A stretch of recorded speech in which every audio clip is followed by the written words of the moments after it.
We are basically studying miscellaneous verbal reasoning. Sequences we have already studied. Clocks and calendars again we have already studied. We were studying clocks. Okay. The only new thing we'll be studying is not prevalent in your examination, but we are studying just to exercise our mental faculty. Right.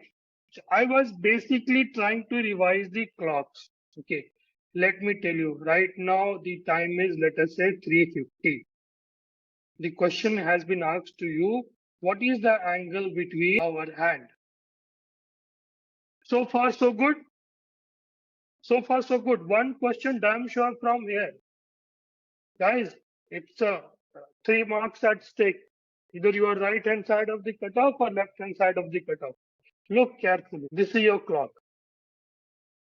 Let's just look at only the smaller hand. Right? When the smaller hand from here, from 12, if it makes one complete revolution, how much of angle it will make? 360 How- degrees. 360. So that means in 12 hours, 360 degrees. Talking about the hour hand. That means in 1 hour, how much? 360 by 12. That means you have 30 degrees. 1 hour is nothing but 60 minutes. In 60 minutes, they are tracing 30 degrees. So in 1 minute, it will trace how much? 30 by 60 is equal to your half degree. Right? Right. You need to remember these two. Hour hand. Per minute, it subtends half degree. So far, so good. All of you. Yes or no? So far, so good. Yes or no? Guys, if you don't participate, then I would not feel that you guys are understanding. Yeah. Other than Harita, Jagadeshwari, James, are you getting it? James, Yes, sir. James Joel, are you getting it? You sure? So, James, you tell me what will happen to the minute hand. This is your minute hand. Okay. This is the clock and this is the minute hand. This is a big minute hand. So how much time it will take to complete one complete rotation revolution? James, minute hand takes how much time to complete one revolution? Revolution means to completely one circle. James, is it that tough? Tell me honestly, is it that tough? You have problem? Something like that? James ran away. I don't know. Okay. So minute hand, 60 minutes will subtend, in 60 minutes it will subtend 360 degree, right? So in 1 minute it will subtend how much? 360 by 60, that means 6 degree, right? Right now your time is 3 hours and 50 minutes. Okay. In 3 hours, minute hand will already have completed 3 revolution, 1, 2 and 3 revolution. Okay. So that means we are only bothered about this 50 minutes. 50 minutes means 6 into 50. That means how much? 300 degree. Let's just keep it aside. Okay. And for our hand, like 3 hours and 50 minutes. That means how many minutes? 180 plus 50. That means how much? 230. Right? 230. And then 230, half of 230 is how much? 115 degree. So how much of angle will be there between hour and minute hand? How much will be the angle between them? 185 degree. Right? At 350, how will it look like? Okay, 50 is where? At 10 and 3 is where? Here. So basically, it was asked to you, let us say this is 12. Let's ignore this one. Yeah. It's something like this. Right. It's something like this. So this is that 185 degree. And if they tell you what is the minor angle, this is the minor angle. Okay. So you will reduce this 360 minus 185. How much is that? 175 is your minor angle and 185 is your major angle. Right, guys? Shall we move? Yes, sir. Yes, sir. Thank you so much. Bhishma Gani dropped off. Yeah, no problem. Yeah. So we were studying miscellaneous type of questions. Okay. This is that one new word which came into the picture. Miscellaneous, basically, we stand for Yeah, it stands for various, very different, assorted, mixed, diverse, and disparate. Okay. So there'll be more than one concept involved, right? More than one concept involved into it. Okay. And that is why we say miscellaneous. Like we are talking about mixed concept. That is called what you are miscellaneous. Right, guys? With this, let's jump onto the question directly. And yeah, over to you. Just trying to solve this question. Sir, option D. Okay, option D, we'll evaluate that. There are these five: Sita, Mahi, let's open it at MH, Ria, Mary, and Kamla. Organizers a trekking expedition in Himalayan region. They decided to change the leadership in alphabetical order after every 5 kilometers and take a rest for an hour after 10, beginning with Kamla, who will take over the leadership after they start from the second halt. Okay. So in these questions, it's better not to complicate and you just do it procedure wise. Okay. So who will be the first? I mean, in the alphabetical series, K1, KLM, NOPQRS. This is the alphabetical order, right? Everyone of you are aware of what is alphabetical order? Yes, sir. Cool. So expedition, they decided to change the leadership in an alphabetical order after every 5 kilometers and take a rest for every 10 kilometers. After every 10 kilometers, beginning with Kamla. So let us say Kamla was the leader first. Okay.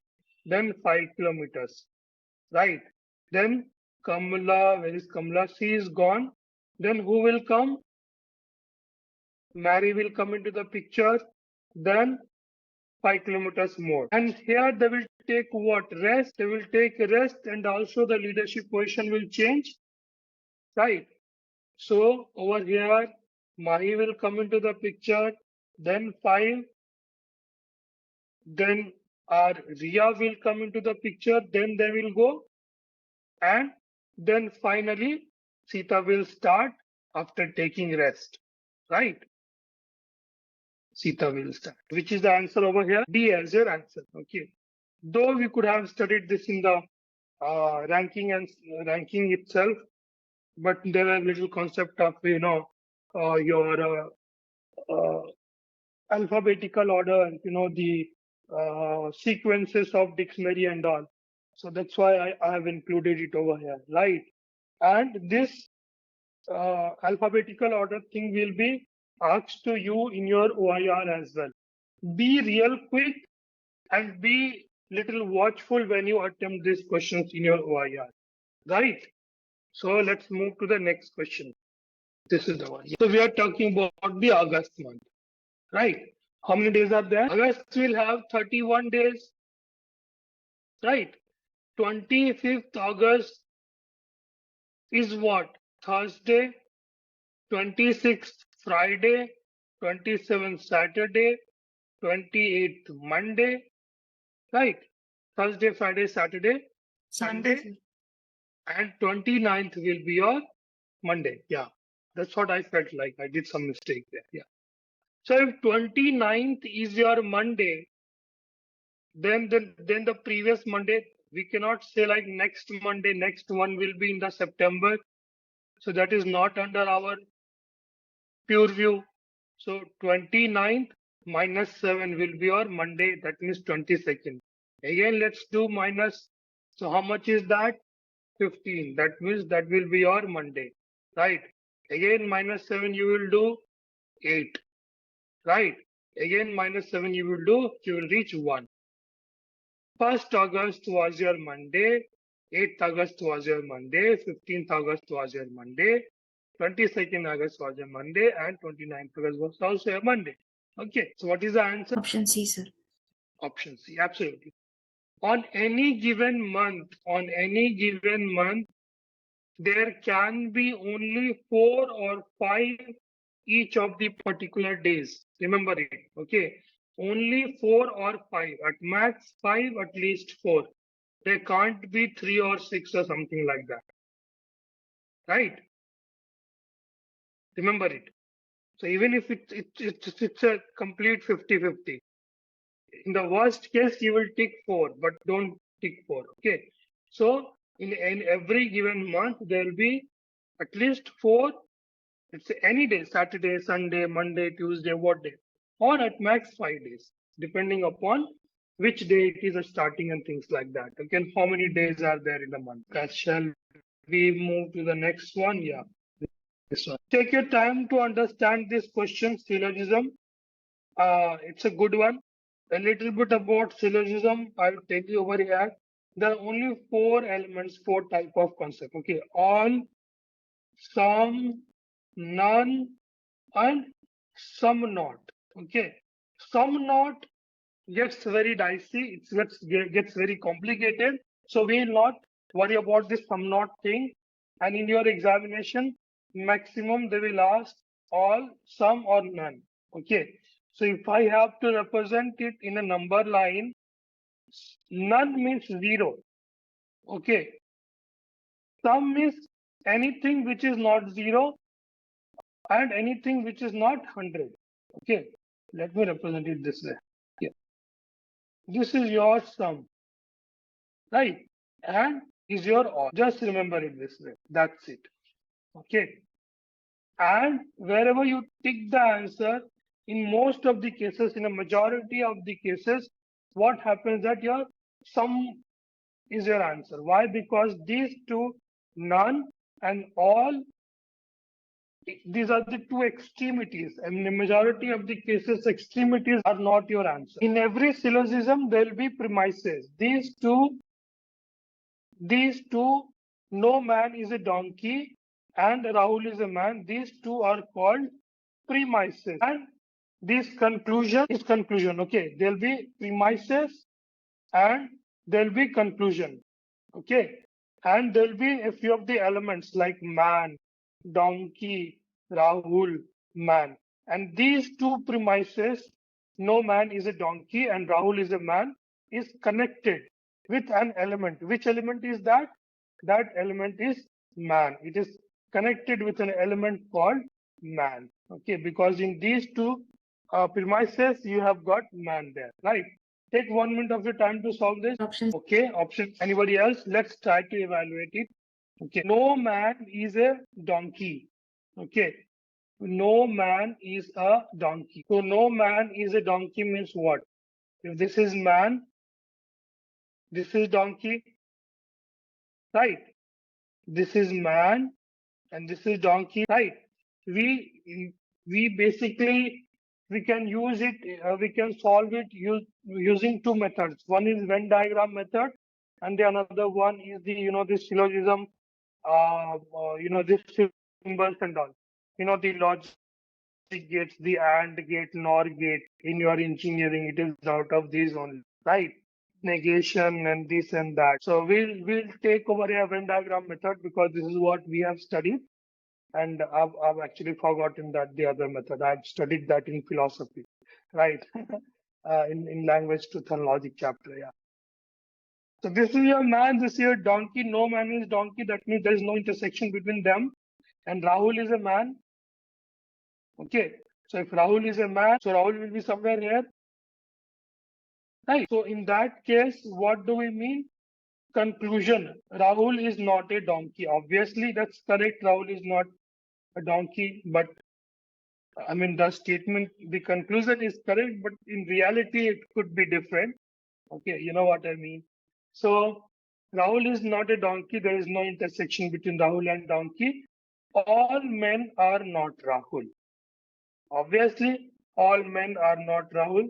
There is something called this in the this region which is left in our Venn diagram, which is not Rahul, but still men. Okay. So both the options A and B will be correct in this case. Right, guys? Shall we move? Shall we move? Shall we move, guys? Yes, sir. Cool. Yeah, these are the good ones. A statement with 2 assumptions are given, followed by 4 alternatives. Select the one which is most appropriate. Okay. from statement, you have to select which of these assumption is correct. Okay.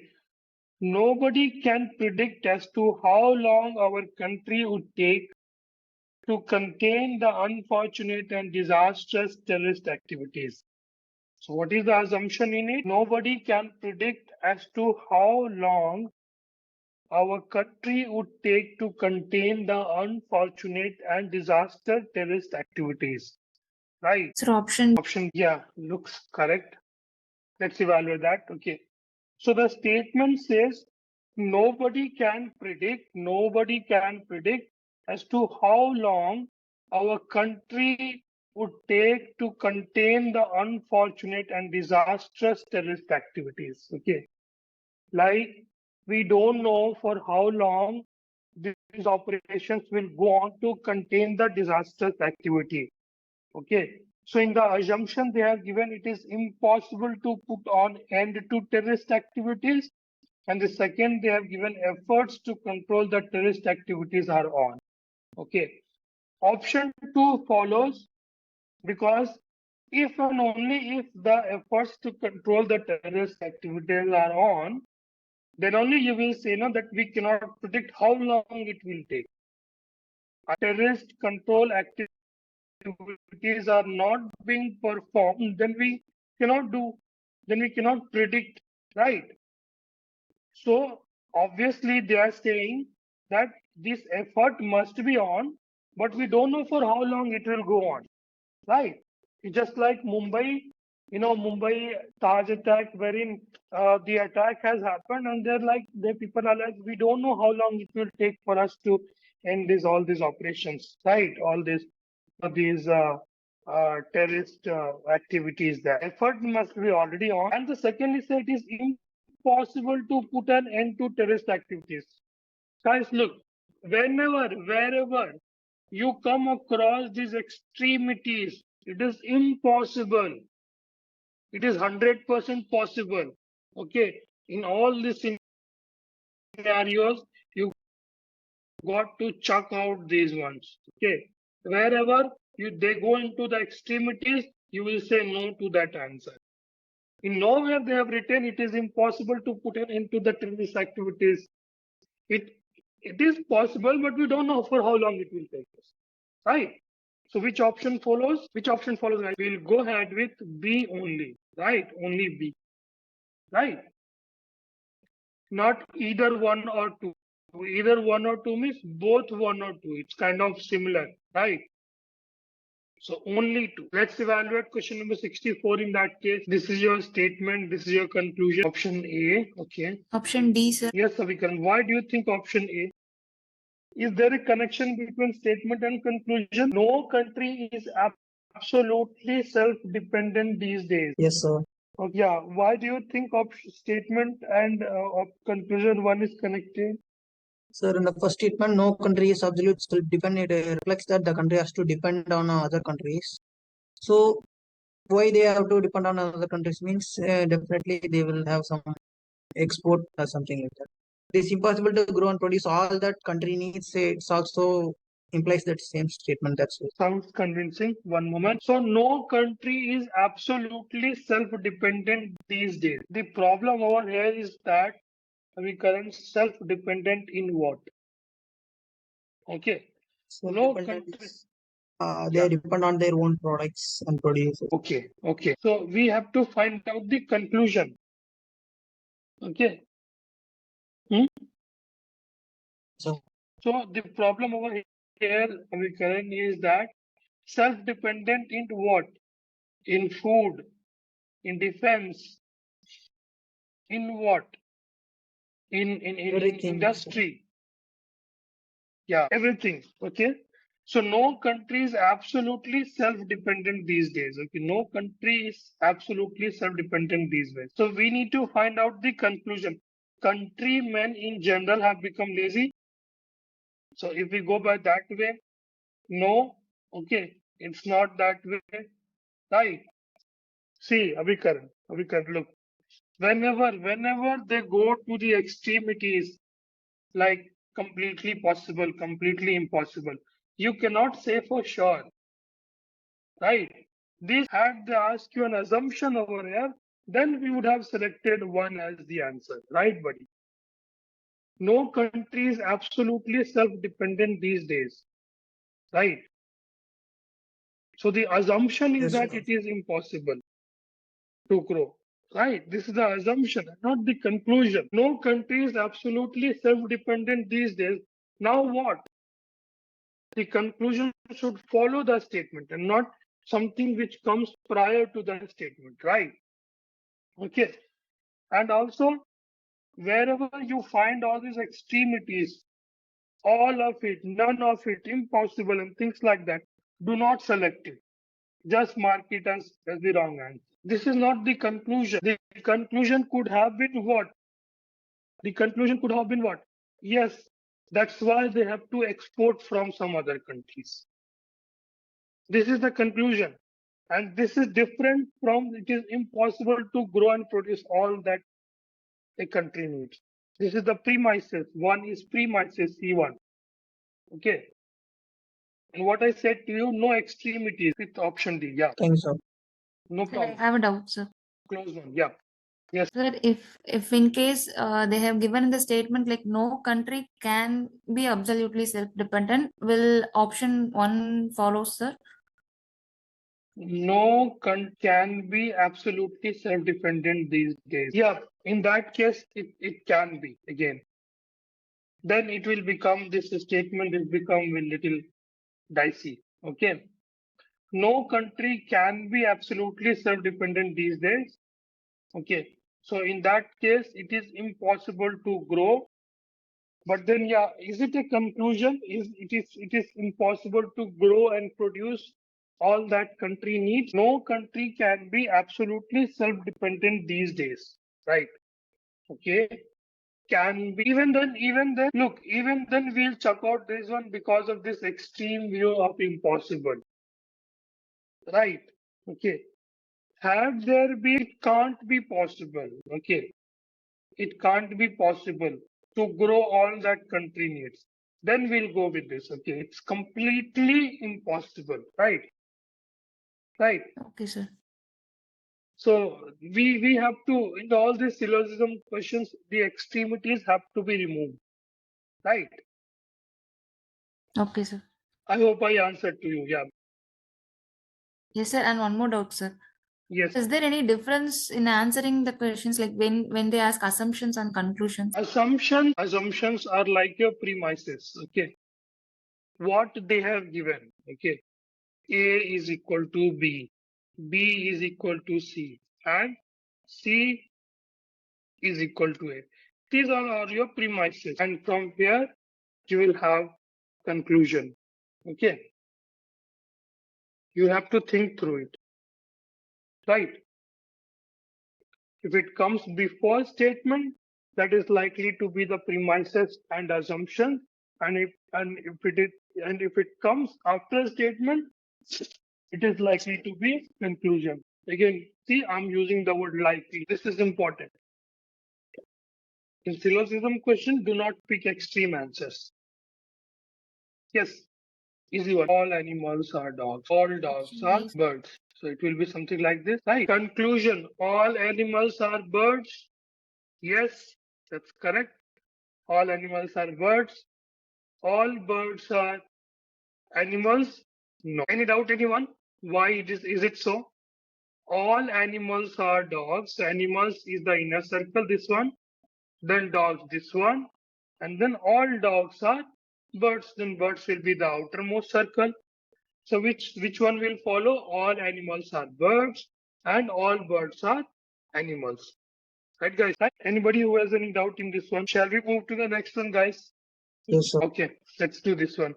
Let's do question number 54 over here. Two assumptions. You have to consider the statement and the following assumptions and decide which of the assumption is implicit. Okay, implied. It will not be said to you directly, but you have to assume it. The Railway Authority has started internet banking facility for long distance trains and also delivering the tickets at the doorsteps through courier services at a little extra cost. Option B, sir, for first. D for Delta. Yes, sir. Many customers may now, we want this type of answers. Okay. Book their tickets through internet. What does this? Resulting into less crowded ticket booking facilities. Most of the customers may still buy their railway tickets at the booking counter. Okay. What do others think? What do others think? Sir, Look, option guys. Option? D, sir. Option D, sure. Yes, sir. Look. If railway has come up with some new facility of delivering a doorstep ticket and other facilities at no extra cost, then why do you think that assumption is that most of the customers may still buy their railway tickets at the booking counters? It's a counter to that statement. No, this assumption is just opposite of this statement. Had this been the case, most of the customers still buy their tickets at the booking counters. The railways would have worked in making infrastructures at their booking counters itself. This is also an extreme answer. Something has been given to you, and this is a completely different track out there. Most of the customers may, even though it is may, still buy their railway ticket at the booking counters. Right? I mean, this is not even the effect of it. This is like a conclusion of it. Right? This is not the assumption. This is the conclusion that this can happen. Right? So 2 is not your answer. Many customers may now book their tickets through internet, resulting into less crowd at ticket booking offices. This is also your conclusion. Okay. So neither of these 1 and 2 are implicit, right? Many customers may now book their tickets through internet, resulting into less crowd at railway booking offices. It will happen only after this statement has happened, no? So what is the answer over here? So sorry guys, this is this way only. Okay. We'll go ahead with C as the answer over here. Neither 1 or 2. Right. Sir, still Yeah. I'm getting confusion in difference between assumption and conclusion, sir. Assumption and conclusion. Assumption is something, how do I say that to you? Okay. So it's like saying, India's rupee versus dollar got strengthened. Okay, got strengthened. Right. This is your statement, right? And then I'm saying India is getting more FDIs and FIIs, foreign institutional investments. Okay. Right.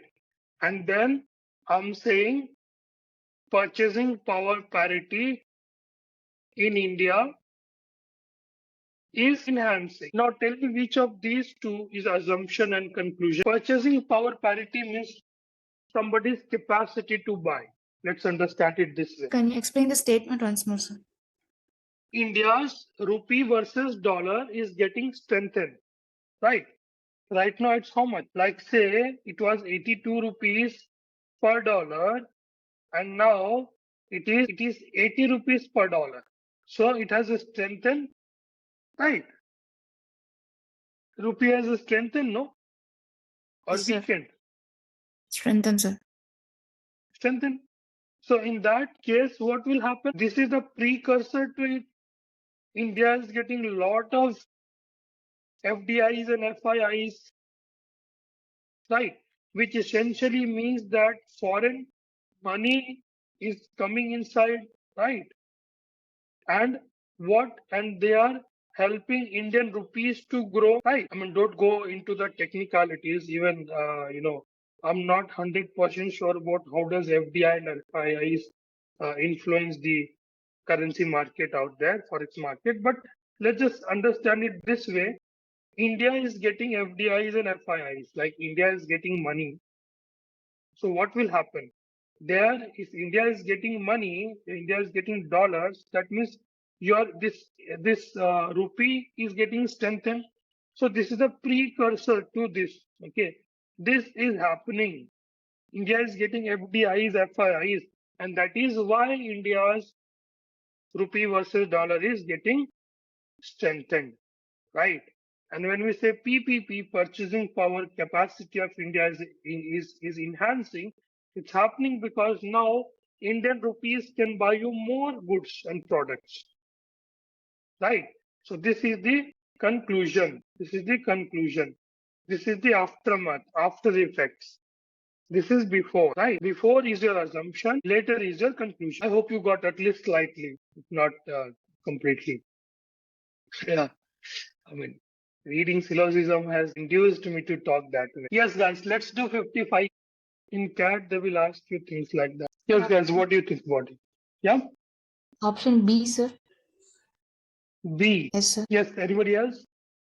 Easy one. Much easier than the before. So many people fell ill after consuming meal at a wedding reception. So that means at the wedding reception, the meal was contaminated and were rushed to nearby government and private hospital. They are going to the hospitals, either private or government. Why? Because they can get treated over there, right?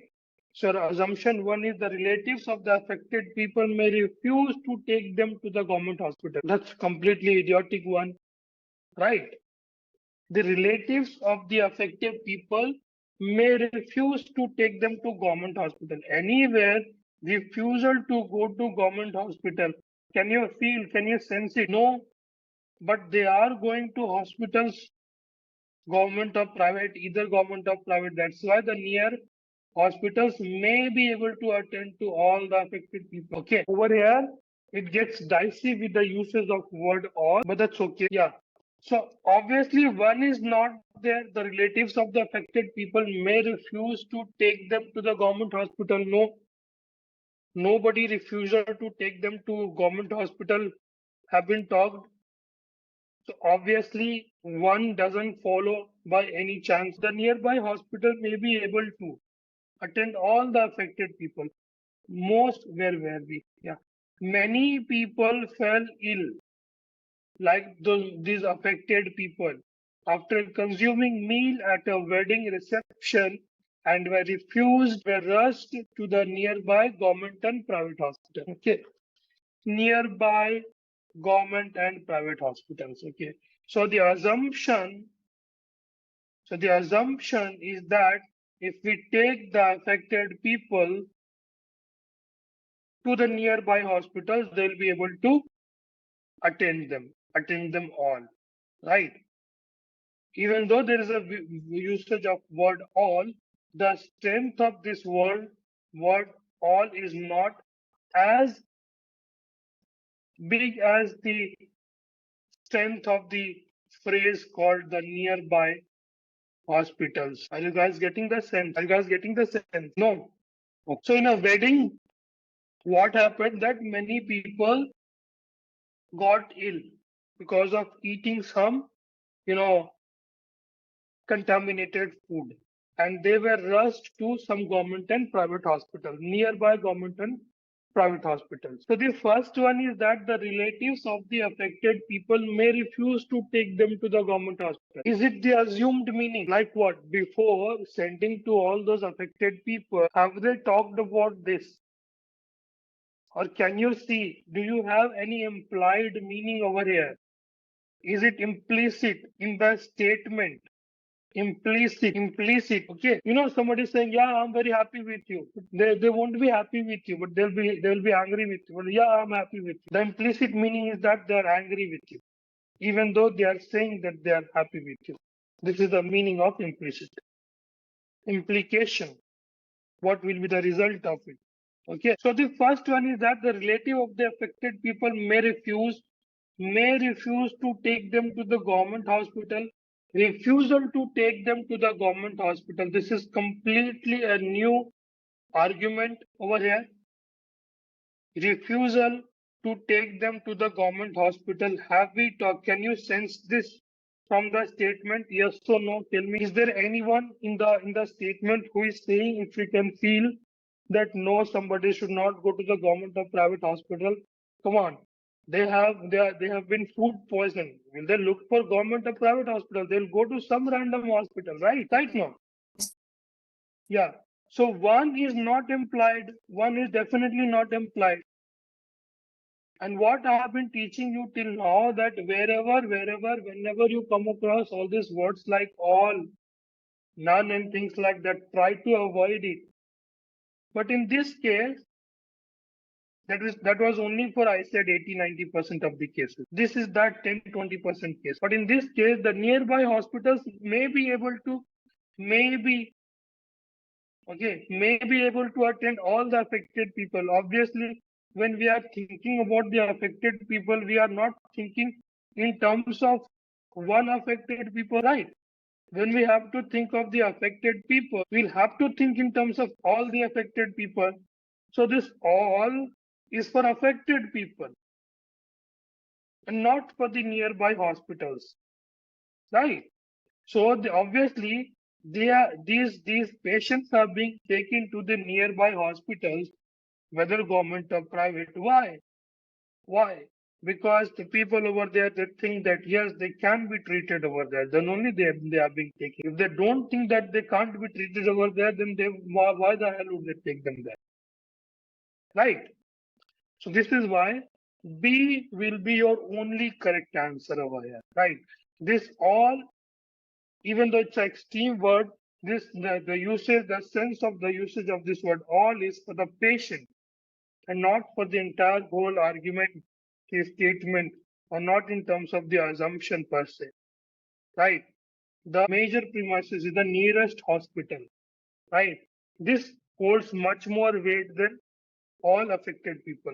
They're like, yeah, affected people, go to hospital. Yeah. You are also affected, go to hospital. Yeah, like this. So we'll go ahead with option B. All of you got it? Yes, sir. Anybody who did not get it? Jagadeshwari? Yes, sir. Now got it? You need to practice a bit. Now you got it? At least some sense, yes or no. I mean, you got it or did not get it? Yes, sir, I got. Yeah. Thank you so much. If not, then, we'll get in touch and we'll talk more about it. Okay. Let's do question number 58 and then we'll wind up. Question number 57 is for you. Basically, you need to find out which one is correct. So in one question, there are 4 Venn diagrams. Let's for 58A. All books are friends. Okay. So these are the books, these are the friends. All friends are dangerous. All friends are dangerous. Let's make it like this. This is dangerous. Okay. All friends are dangerous, right? All the friends are dangerous, isn't it? But then some friends, some dangerous. Okay. Some dangerous are what? What did I tell you? There will be 2 premises. Books, friends. Friends, dangerous. These 2 are connected with what? Friends. Okay. All books are friends. This is your major premises. All friends are dangerous. This is your minor premises. Okay. Therefore, all dangerous are books. No, there are dangerous, this shaded area, which is not your books. Right. So 58 is not your answer. All table are ants. All table are ants. Some chairs are ants. Some chairs are ants. Like this. Therefore, all ants are tables. Therefore, all ants are tables. No. You see, there are ants which are not tables like this, right? And even this also. So these also gone. No man is a monkey. There's no intersection between man and monkey. John is a man. John is here. Therefore, John is not a monkey. This looks good.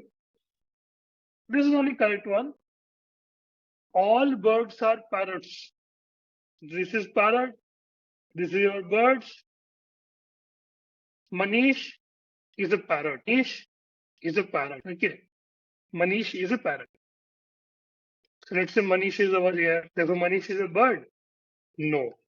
Manish may not be a bird. Right. So in these type of questions, you got to eliminate. You need to eliminate much harder. Let's evaluate your D and C once more.